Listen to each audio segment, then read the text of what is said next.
Hi. Hey, how can I help you? What do we got here? So I have here what is considered the first written history of baseball. The first written history of baseball. This is cool.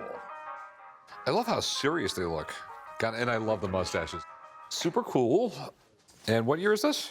I believe it's 1910.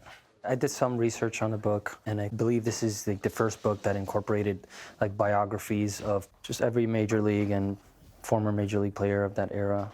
I love the photographs in this thing. Honus Wagner. That's pretty cool. Tyrus Cobb, who in my opinion was the greatest baseball player in the world ever. The prints in these books, I mean, I imagine would be worth money. None of the pages are missing, are they? No, the book is complete. How much you want for it?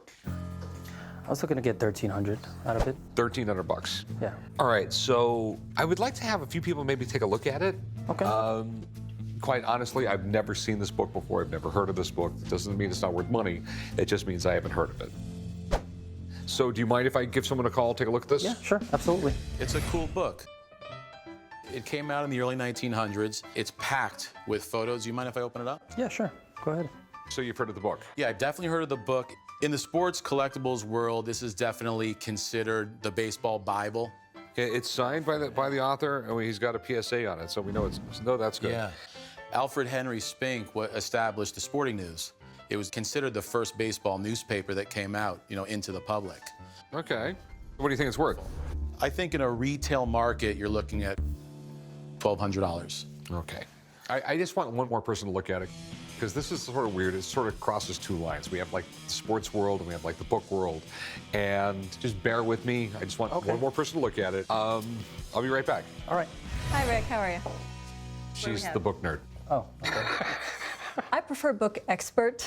Okay, yeah, all right. All right, So what do we got? this is the national game. It's a history of baseball from 100 and some years ago. This book is definitely on its own, signed or not, very collectible. This is something that people who are interested in history of baseball, they want. Over time, these people become legends, right? This is when that first really starts happening.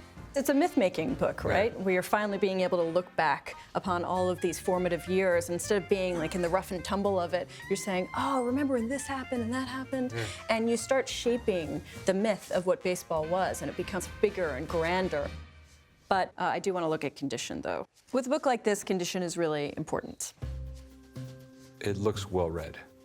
It's not bad. How a book kind of presents is really important. So this actually has a really bright gilt, and that matters. When you turn it a little bit, it's less so. It's a little bit more dull here. So it's got strong eye appeal. Yeah, in the book world, we'll say it shows well. Okay. And it's signed by the author. He's got the paperwork here. I, unlike a lot of memorabilia dealers, much prefer having inscriptions rather than signatures because it gives you more data to work with. So I greatly prefer inscriptions. So yeah, in terms of condition, it has a couple flaws, but for this book, it is quite nice. Okay. So I had Dan come by and look at it. He says, he told me he thinks it's worth like $1,200. But in my head, I'm sort of thinking that it's more of a bookstore thing than a sports store thing, and that's why I called you up. Right. So you're right that there are different markets. So in my experience, there are book people who also love sports and will buy books about the history of sports. Okay. So what do you think it's worth? Talking about what I know copies of this have traded at. This is a pretty nice copy, and condition is king when it comes to books. And the other thing is that it is scarce to have it signed. And so what I would expect for a copy in this condition to go for in the book market, I wouldn't feel bad pricing it at $2,500. Great. Okay, you're absolutely amazing. Glad I could help. Told you she was a book nerd. Thank you so much. Yeah. Thanks. So when you walked in here, how much money did you want? I wanted $1,300, but I never had a book expert look at the book, and I always thought that it was in really good condition. So I'll give you $1,300. Can you do 16? No, it will take a while to sell. I know she said $2,500 and I'm offering you $1,300, but you have to understand the market. It is a book. It is not going to sell immediately. I give you $1,300. I think we're both happy that way. All right, 1,300. I gotta do Okay, it. sweet. I'll meet you right around the corner, and we'll do some paperwork. All right, thank you. I got a really good price at $1,300. I'm going to take that $1,300 and invest it into a Babe Ruth baseball.